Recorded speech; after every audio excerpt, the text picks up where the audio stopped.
In the last lecture, we have seen the packaging of prokaryotic DNA, in which we have seen that near about 1100 micrometer length of the DNA molecule is generally fixed in near about 2 to 3 micrometer length of the nucleus. We have also seen there are near about 4.6 millions of the nitrogen bases or the nucleotides are present in that specific DNA molecule. So 1 million is equal to 10 lakh. Remember that. So that much length of the DNA molecule is packed into the smallest DNA with the help of certain kinds of coiling and supercoiling. But here today we will discuss about the packaging in eukaryotes. Eukaryotes, the organisms with the true nucleus. So there is a somewhat drastic difference between the prokaryotic and eukaryotic DNA molecules.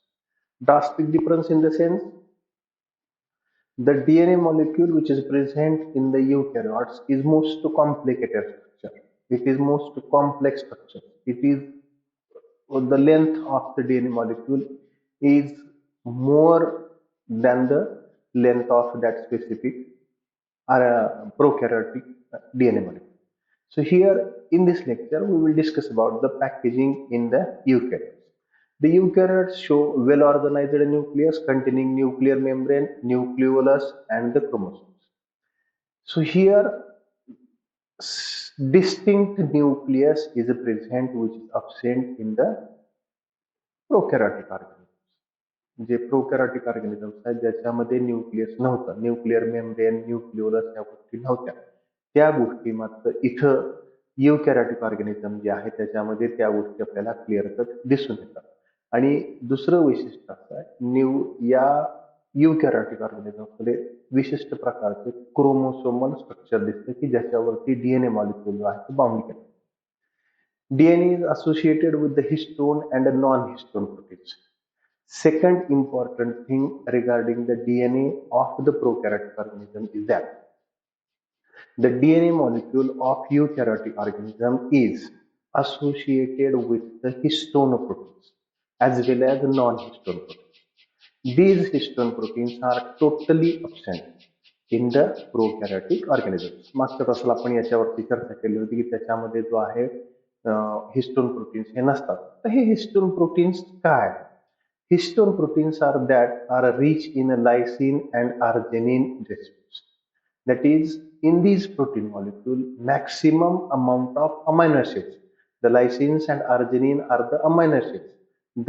These amino acids are present in large quantity in this protein molecule. Both these amino acid residues are basic amino acids and carry positive charges with them. This is important. ही गोष्ट त्या याच्यामधली महत्वाची आहे. जे दोन amino acids आहेत lysine आणि arginine जे आहे हे याच्यामध्ये जास्त प्रमाणात असतात आणि याच्यामध्ये पॉझिटिव्ह चार्ज असतो. त्यामुळं हिस्टोन प्रोटीन जे आहेत ते कसे असतात पॉझिटिव्हली असतो. Histones are set of positively charge basic proteins.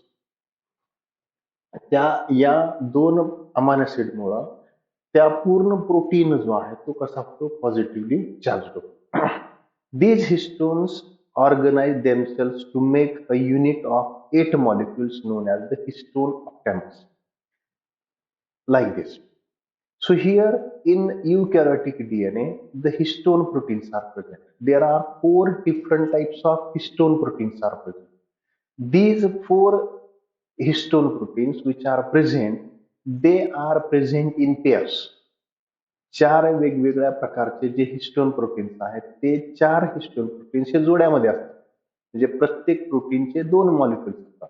त्यामुळे एकूण किती झाले या ठिकाणी 8 मॉलिक्युल झाले. तो जो आहे त्याला काय म्हटलं आपण हिस्टोन ऑक्टॅमर म्हटलं. The negatively charged helical DNA is wrapped around the positively charged histone octamer, forming a structure known as the nucleus. This structure which we have seen here is known as the nucleus. The nucleosome is with the octamer of the protein molecule surrounded by a coiled DNA molecule. कशाला म्हटलं जातं nucleosome unit की ज्याच्यामध्ये 8 protein molecule यांचं जे ऑक्टॅमर तयार झाले, ज्याच्यामध्ये 4 प्रोटीन्स आहेत, ते 2च्या याच्यामध्ये कोणकोणते प्रोटीन्स आपण पुढे बघणार आहोत. ते 4 प्रोटीन जे आहेत 2च्या जोड्यामध्ये असल्यामुळे एकूण 8 प्रोटीन झाले. त्याचं झालं काय झालं, ऑक्टॅमर ऑफ हिस्टोन झालं. त्याच्याकडेने हे जे गुंडाळला गेलेला आहे तो न्यूक्लियर डीएनए मॉलिक्यूल आहे. आणि त्याचबरोबर अजून एक 5वा प्रोटीन ज्याला H1 प्रोटीन म्हटलं जातं. ह्या सगळ्या स्ट्रक्चरला एकत्रित मिळून काय म्हटलं जातं, न्यूक्लियोसोम. आता कोणते 4 प्रोटीन्स आहेत? The 4 different types of proteins, histone proteins, which are present in the DNA molecule or for the binding or packaging of DNA molecule. The first one is H2A, the second one is H2B, the third one H3 and H4. 4 प्रकारचे जे protein आहेत H2A, H2B, H3, H4 हे या 4 प्रोटीनच्या जोड्या मिळून किती झाले तिथं 8. आणि नंतर 5वा जो आहे प्रोटीन जो तो हिस्टोन प्रोटीन मधला तो H1 प्रोटीन. ह्या सगळ्यांचं मिळून जे स्ट्रक्चर तयार होतं त्याला म्हटलं जातं nucleosome. H1 protein binds the DNA thread where it enters and give the nucleosome. हा जो H1 प्रोटीन आहे, हा H1 प्रोटीन कुठं असतो? ज्या ठिकाणी डीएनए मॉलिक्युलनी त्या न्यूक्लियोसोम मध्ये प्रवेश केलेला आहे, हा इथं. आणि ज्या ठिकाणापासून तो डीएनए मॉलिक्युल न्यूक्लियोसोम युनिट सोडून बाहेर झाला, त्या दोन्ही ठिकाणी तो काय करतो, बाइंड करतो. त्या याचा अर्थ काय होतो, जे गुंडाळलं गेलेलं आहे, आपण समजा एखादा बॉल घेतला, त्या बॉलवरती जर दोरी गुंडाळली तर तशी राहू शकते का? त्याला काहीतरी आधार द्यायला लागेल. H1 प्रोटीन हा जो आहे त्या ठिकाणी त्याचा आधार आहे. त्या आधाराच्या सहाय्यानं ते जे गुंडाळलेलं कॉइलेट स्ट्रक्चर आहे त्या ठिकाणी फर्म राहू शकतं. म्हणून ज्या ठिकाणापासून ते प्रवेश करतं आणि ज्या ठिकाणापासून ते बाहेर सुटलं जातं त्या ठिकाणी हा H1 प्रोटीन त्या ठिकाणी. One nucleosome approximately contains 200 base pair along DNA helix. एक न्यूक्लियोसोम युनिट जे आहे म्हणजे ज्या ठिकाणी डीएनए त्याला कॉइल्ड झालेला आहे ह्या आणि सोडलेला आहे, ह्या सगळ्यांचं मिळून जे एक न्यूक्लियोसोम युनिट तयार होतो, ह्या एका न्यूक्लियोसोम युनिटमध्ये साधारणतः 200 base pairs, 200 base pairs are present. Out of these 200 base pairs, near about 146 base pair long segment of DNA remain present in each nucleosome. जे ऑक्टॅमर तयार झाले होतं 8, त्याला जे गुंडाळलेलं आहे तो जो आहे तो कोर डीएनए मॉलिक्युल साधारणतः 146 बेस पेअर. आता आपण मगाशी काय म्हटलं होतं की एकूण 200 बेस पेअर, मग इथं राहिले किती? फक्त 146. राहिलेले 54 कुठे गेले? The remaining 54 base pairs they are present in the linker DNA. आता लिंकर डीएनए कशाला म्हणायचं? हे एक न्यूक्लियोसोम युनिट झाला की जे ऑक्टॅमर तयार झाले त्याच्यावरती तो डीएनए गुंडाळला गेला. आता त्याच्या शेजारी दुसरं न्यूक्लियोसोम युनिट असेल, ह्या 2 न्यूक्लियोसोम युनिटला जोडणारा मधला जो डीएनए त्याला म्हटलं जातं लिंकर डीएनए. आणि तो लिंकर डीएनए जर साधारणतः 54 बेस पेअर या ठिकाणी. This is one nucleosome, second, third, हे 3 न्यूक्लियोसोम युनिट आहेत असं असे भरपूर असतात, त्याच्यातले आपण 3 एनलार्ज करतो. ह्या ठिकाणी हा जो गुंडाळला गेलेला आहे याच्यामध्ये 146 बेस पेअर्स आहेत. राहिलेले 54 जे आहेत, हा मधला जो आहे जिथं लिंकर डीएनए नाव दिलंय, ह्या लिंकर डीएनए मध्ये राहिलेले 54 बेस पेअर्स आहेत. याचा अर्थ या ठिकाणापासून चालू झाल्यानंतर या ठिकाणापर्यंत हा जो एक न्यूक्लियोसोम युनिट आहे, या एका न्यूक्लियोसोम युनिटमध्ये टोटल किती बेस पेअर्स आहेत? 200 आहेत. त्या 200 पैकी इथं जे गुंडाळलं गेलेलं जो डीएनए आहे त्याच्यामध्ये 146 बेस पेअर्स असतात आणि हा मधला जो आहे त्याला लिंकर डीएनए मध्ये त्याच्यामध्ये 54 base pairs. These are repeating units of chromatin look like beads on a string. आता हे या पद्धतीने भरपूर असणार आहेत. पण इथं 3 एनलार्ज केले, 3च नाहीत, असे लाखो त्या ठिकाणी न्यूक्लियोसोम्स येतात. मग हे जे गोळ्या तयार झालेत न्यूक्लियोसोमच्या कशासारखी दिसतात? बीड्स. बीड्स म्हणजे काय? मणी. आपण काय म्हणले? Beads on string. याचा अर्थ काय होतो? मण्यांची जी माळ असते त्या मण्यांच्या माळ्यांची जी काही त्या माळेमध्ये मण्यांची जी ठेवण आहे त्या पद्धतीचं हे स्ट्रक्चर दिसते, म्हणून त्याला काय म्हणले? Beads on string. 6 such nucleosomes get coiled and then form solenoid that looks like the coiled telephone. आता हे न्यूक्लियोसोम युनिट झाले, याच्यासारखे 6 एकत्र येतात आणि ते काय होतात? एकमेकाला असे गुंडाळले जातात. कशा पद्धतीने दिसतं स्ट्रक्चर? Telephone wire. जुने जे टेलिफोन्स होते त्याची रिसिव्हरची जी काय वायर होती, जी मेन टेलिफोनला कनेक्ट केली जाते, मधली जी वायर आहे त्या वायर सारखं ते गुंडाळलेलं स्ट्रक्चर येतं. असे भरपूर त्या ठिकाणी स्ट्रक्चर तयार होतात. Solenoid further supercoiled to form a looped structure called chromatin fibre. हे जे काही तयार होणार आहे 6 स्ट्रक्चर जे टेलिफोन वायर सारखं दिसतील, परत त्याला कॉम्पॅक्ट केलं जातं आणि जे कॉम्पॅक्ट स्ट्रक्चर तयार होईल त्याला काय म्हणतात, तर chromatin fibre. This further coils and condense at metaphase stage to form the chromosome. आणि हे सगळं परत कॉइलिंग होऊन होऊन जे कॉम्पॅक्ट स्ट्रक्चर तयार होईल त्याला काय म्हटलं जातं, क्रोमोसोम्स. या पद्धतीनं हे या ठिकाणी समजा आपण हे जे म्हणतो क्रोमॅटिन फायबर आहे, हे सोलॅनाइड आहे. सोलॅनाइड हे टेलिफोन लाईक स्ट्रक्चर झाले, गुंडाळलं गेलं. ही वायर सारखं जे स्ट्रक्चर दिसतं हे स्ट्रक्चर म्हणजे काय, क्रोमॅटिन फायबर आहे. आणि या सगळ्यांचं मिळून हे जे स्ट्रक्चर तयार झालं ते क्रोमोसोम. म्हणजे या पद्धतीने कॉइल्ड होऊन अजून सुपर कॉइल्ड होऊन ते गुंडाळून गुंडाळून कॉम्पॅक्ट स्ट्रक्चर तयार केलं जातं. आणि ते जे कॉम्पॅक्ट स्ट्रक्चर तयार झाले ज्याला आपण काय म्हणू शकतो, पॅकेजिंग ऑफ डीएनए. या पद्धतीनं पॅकेजिंग झाल्यानंतर त्याला मेन आधार जो आहे तो कशाचा आहे, हिस्टोन प्रोटीनचा. जे ऑप्टॅमर असेल किंवा H1 प्रोटीन असेल, ह्या 5 प्रोटीनच्या साह्यानं ते काय झालं एकत्र बांधलं. मग एवढेच प्रोटीन असतात का, तर नाही. याच्या व्यतिरिक्त सुद्धा दुसऱ्या प्रकारचे काही प्रोटीन्स त्याच्यामध्ये मदत करतात. ते जे प्रोटीन्स आहेत त्यांना म्हणलं तर नॉन हिस्टोन क्रोमोसोमल प्रोटीन्स, और in short they are termed as NHC. का आहे ते non histone proteins? The packaging of chromatin at higher level needs additional set of proteins that are called as a non-histone chromosomal protein. ते जे histone protein आहेत ज्याला ऑप्टॅमर म्हटलेलं आहे, जे 4 आहेत, H2 बी असेल किंवा त्यानंतर SP असेल, H4 असेल, H1 असेल, हे हिस्टोन प्रोटीन सोडून सुद्धा बऱ्याच वेळा दुसरे जे काही प्रोटीन मॉलिक्यूल त्या ठिकाणी डीएनए मॉलिक्यूलला बाइंडिंगसाठी मदत करणार आहेत, ते जे आहेत त्यांना आपण काय म्हटलेलं आहे, non histone chromosomal proteins. These are of 2 types. The first one is known as a heterochromatin.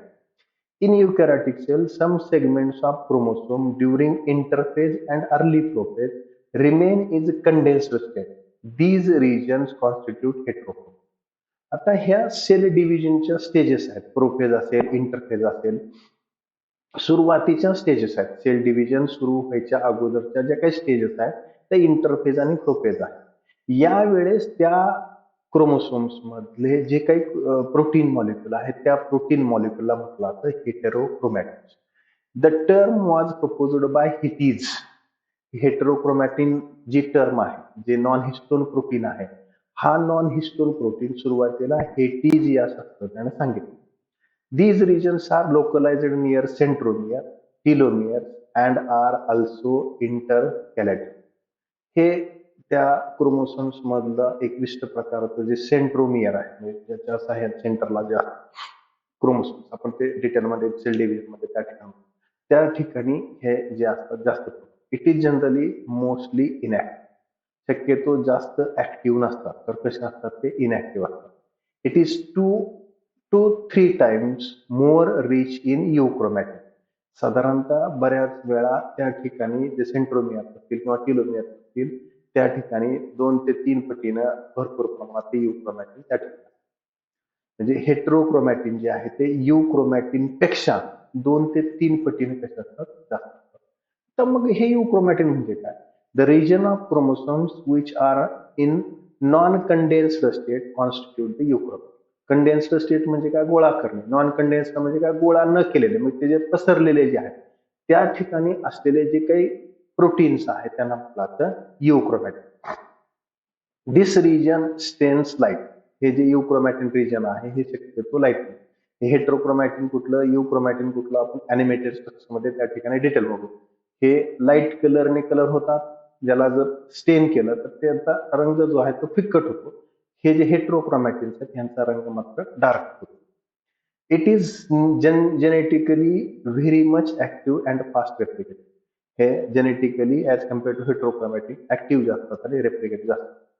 युक्रोमॅटिन is transcriptionally active while heterochromatin is transcriptionally almost inactive. Euchromatin जे आहे ते ट्रान्सक्रिप्शन प्रोसेस होणार जे आहे प्रोटीन सिंथेसिससाठी, त्या ट्रान्सक्रिप्शन प्रोसेससाठी हेटेरोक्रोमॅटिन जे आहे ते जास्त ऍक्टिव्ह असतात. आणि जे क्रोमॅटिन आहे याच्यापेक्षा ते जास्त ऍक्टिव्ह त्या ठिकाणी. So we will see the packaging of the DNA molecule in the form of animated structure. This is the DNA molecule. Before actually starting the packaging of eukaryotic DNA, first of all, we have to discuss about the two different types of the cells, prokaryotic cell and the eukaryotic cell. This is the prokaryotic cell of Escherichia coli organism, and this is the eukaryotic cell. Here in this cellular structure, we cannot observe the distinct nucleus. This is the genetic material, what we call it as the DNA. It is embedded in the cytoplasm. जे आपण सुरुवातीला मी प्रोकॅरियोटिक आणि युकॅरियोटिक म्हणत होतो ते इथं clear दिसतं. याच्यामध्ये न्यूक्लियसच नाही, हे जेनेटिक मटेरियल जे आहे कशामध्ये आहे, सायटोप्लाझम मध्ये. इथं मात्र काय पहा, या ठिकाणी डिस्टिंक्ट न्यूक्लियस, हे सेल ऑर्गॅनिलीज आहेत बाकीचे, ही सेलचं स्ट्रक्चर आहे, इंटरनल स्ट्रक्चर आहे. म्हणजे ह्या दोघांमधला फरक इथं क्लिअर दिसतो. हे प्रोकॅरियोटिक सेल आहे, ही युकॅरियोटिक सेल आहे. आता आपण सुरुवातीला बघितलं होतं पॅकेजिंग इन प्रोकॅरियोटिक सेल. ते पॅकेजिंग जे आहे प्रोकॅरियोटिक सेलचं, यामधलं पॅकेजिंग आपण अगोदर बघूयात आणि त्यानंतर निघूया. So this is the prokaryotic cell. Escherichia coli bacteria आहे, हा डीएनए मॉलिक्युल आहे, हे सायटोप्लाझम आहे आणि हा त्याचा सेल मेंबर. हे जर एनलार्ज केलं, द स्ट्रक्चर लुक लाईक दिस. आपण म्हटलं होतं ते जे 1100 मायक्रोमीटरचं आहे ते क्वायलेट होतं, अगोदर सर्कल तयार होतं, ते सर्कल तयार झाल्यानंतर ना त्याचं 350 होतं, त्यानंतर लूप्स तयार होतात, 40च्या आसपास लूप तयार होतात, मग ते किती होत आहे, साधारणतः 34 मायक्रोमीटर होत आहे, आणि परत त्याच्यामध्ये सुपर क्वायलिंग होतं. So this is the super coiled structure of that DNA molecule. हे गुंडाळलं गेलं, त्याच्यामुळे ते कॉम्पॅक्ट झालं, आणि मग ते 2 मायक्रॉनची जे सेलची ही होती, साईज होती, त्याच्यामध्ये हे फिट होतं. हा डीएनए मॉलिक्युल, हे प्रोटीन मॉलिक्युल. मी सुरुवातीला सांगितलं याच्यामध्ये सुद्धा प्रोटीन असतात, परंतु ते कसे आहेत, नॉन हिस्टोन प्रोटीन्स आहेत. त्याच्या साह्यानं हे एकत्रित बांधलं जातं, आणि हे जे स्ट्रक्चर तयार होतं त्याला आपण काय म्हणलं, न्यूक्लिओइड, नॉट ॲज अ न्यूक्लियस. त्याला न्यूक्लियस आपण म्हणलं होतं का, नाही, त्याला न्यूक्लिओइड म्हणतो. या पद्धतीने हे त्याच्यामध्ये होतं. आता हे युकॅरियोटिक सेल जे आहे, या युकॅरियोटिक सेलमध्ये मात्र कसं आहे, या ठिकाणी ही पूर्ण सेल आहे, हा सेंटरचा काय आहे, न्यूक्लियस, आणि या न्यूक्लियसच्या आतमध्ये हे डीएनए मॉलिक्युल आहे. म्हणजे हे स्ट्रक्चर अजून कॉम्पॅक्ट त्या ठिकाणी केलेलं आपल्याला बघायचं आहे. हे न्यूक्लियोसोम युनिट जे आता आपण म्हणतो, हे बीड ऑन स्ट्रिंग जे म्हटलं होतं, मण्यांची माळ जी आहे त्या पद्धतीने दिसते. हे हिस्टोन प्रोटीन्स आहेत, negatively charged DNA molecule, positively charged histone protein. 2 वेगवेगळे चार्जेस एकत्र आल्यामुळे काय झालं, ते एकत्र बांधले, पॉझिटिव्ह निगेटिव्ह चार्जेस एकत्र बांधले गेले, आणि त्या पद्धतीनं कॉइलिंग त्या ठिकाणी झालेलं आहे. आणि मग त्या हिस्टोन प्रोटीनला ते कॉइल होतं. आपण या ठिकाणी असंही म्हटलं होतं, हिस्टोन प्रोटीन मधले 2 महत्वाचे अमायनो ऍसिड, लायसिन्स आणि अर्जिनिन, ह्या 2 अमायनो ऍसिड्स मुळेच त्याच्यामध्ये काय होतं, पॉझिटिव्हली चार्ज होतं. हे S3N+ आणि S2N+, त्याच्यावरून ह्या दोघांचं सेपरेशन आपण म्हणू शकतो, लायसिन आणि अर्जिनिन जे आहे यांच्यामध्ये. याचं स्ट्रक्चर आपल्या सिलेबसला आपल्याला गरजेचं नाही, परंतु तुम्हाला माहित असावं त्याच्यासाठी हे 2 जे अमायनो ऍसिड्स आहेत त्याचं स्ट्रक्चर आपण या ठिकाणी डिस्कस केलं. आता हे पॉझिटिव्हली चार्ज असल्यामुळं हे काय होतात, हे न्यूक्लियोसोम्स 4 वेगवेगळ्या प्रकारचे एकत्र आले, हे 2, हे 2 4, 2 6 आणि 2 8, हे जे तयार झालं काय झालं, octamer. The 4 different types of histone proteins which are present in the form of pairs. ही एक पेअर झाली, ही दुसरी झाली, ही तिसरी झाली, आणि ह्याकडेची ही चौथी. 4 जोड्या एकत्र येऊन किती त्या ठिकाणी हिस्टोन प्रोटीन झाले, 8, म्हणून त्याला काय म्हटलेलं आहे, ऑक्टॅमर. आता ह्या हिस्टोन प्रोटीनच्या याच्यामध्ये हा डीएनए मॉलिक्युल काय झाला, गुंडाळला गेला. जो तयार झाला ते मनी जो बरोबर त्याच्याकडे इथं काय झालं, हे डीएनए गुंडाळा, इथून सुरुवात झाली, आणि हे गुंडाळल्यानंतर या ठिकाणापासून बाहेर पडला. ह्या 8 ऑक्टॅमरच्या कडेने हा डीएनए गुंडाळला गेला. इथून इथपर्यंत जे स्ट्रक्चर आहे त्याला आपण काय म्हणलं, न्यूक्लियस. मग अशी म्हटल्याप्रमाणे ज्या ठिकाणापासून डीएनए मॉलिक्युल त्या न्यूक्लियोसोम मध्ये एंटर करतो आणि ज्या ठिकाणापासून तो बाहेर सोडला जातो, ह्या दोघांना जोडणारा जो घटक आहे तो कुठला आला, हा H1. ह्या H1 हिस्टोन प्रोटीननी काय केलं जातं, ते एकत्र बांधलं जातं. त्यानंतर ना हे एकूण टोटल स्ट्रक्चर जे आहे ते या पद्धतीने आपल्याला दिसेल. हे याच्यामध्ये समजा डीएनएचे बेस पेअर्स वगैरे सगळ्या गोष्टी असतील, हे डीएनए मॉलिक्युल या ठिकाणी कॉइल झाला. हे स्ट्रक्चर जे एक जे आहे याला आपण काय म्हणतो, न्यूक्लियस. त्यानंतर बीड्स ऑन स्ट्रिंग स्ट्रक्चर झालं, 1 2 3 4 5 अशा पद्धतीने त्याचे माळ तयार झाल्यासारखी त्या ठिकाणी दिसून येईल. आता हा डबल स्टँडर्ड डीएनए मॉलिक्यूल जो आहे तो गुंडाळला गेला. हे जे स्ट्रक्चर तयार व्हायला लागले, तर आपण सुरुवातीला म्हणतो याला काय म्हणणार आपण, क्रोमॅटिन स्ट्रक्चर. आणि ते सुपर क्वायलिड झाल्यानंतर ना हे जे स्ट्रक्चर तयार होतं त्याला हेटेरोक्रोमॅटिन असं त्या ठिकाणी आपण म्हणतो. हे लूज स्ट्रक्चर जे आहे ते युक्रोमॅटिन, पॅक्ड स्ट्रक्चर जे आहे ते हेटेरोक्रोमॅटिन. मग अशी आपण म्हणलेलं होतं दोन नॉन हिस्टोन प्रोटीन जे आहे ते दोन नॉन हिस्टोन प्रोटीन आहे. युक्रोमॅटिन फायबर्स लूजली पॅक्ड अँड स्टेन लाईट, ते साधारणतः 30 ते 80 नॅनोमीटर. हे जे हेटेरोक्रोमॅटिन आहे, हेटेरोक्रोमॅटिन डेन्स आहेत, पॅक्ड अँड स्टेन डार्क, साधारणतः 300 नॅनोमीटरच्या आसपास त्याची ती वेव्हलेंथ. या पद्धतीने हे पॅकेजिंग त्या ठिकाणी दिसून येईल. हे double standard DNA molecule coiling होईल, त्याचं युक्रोमॅटिन हेटेरोक्रोमॅटिन होईल, हे सुपर कॉइल होत जाईल आणि ते कशाला गुंडाळलं जाईल, क्रोमोसोमला गुंडाळलं जाईल. आणि या पद्धतीनं ते जे स्ट्रक्चर तयार होईल त्याला आपण काय म्हणतो, तो पॅकेजिंग ऑफ डीएनए मध्ये. DNA strand, chromatin strand, chromatin in interphase, chromatin in prophase आणि सुपर कॉइल झाल्यानंतर जे स्ट्रक्चर तयार होतं त्याला काय आपण म्हणतो, chromosomes. So in this way, in eukaryotic molecule, the long filament of DNA molecule is packed with the help of this structure that is known as the nucleus. So here we have completed packaging of DNA both in prokaryote as well as eukaryote. In the next lecture, we will discuss about the next point of this topic.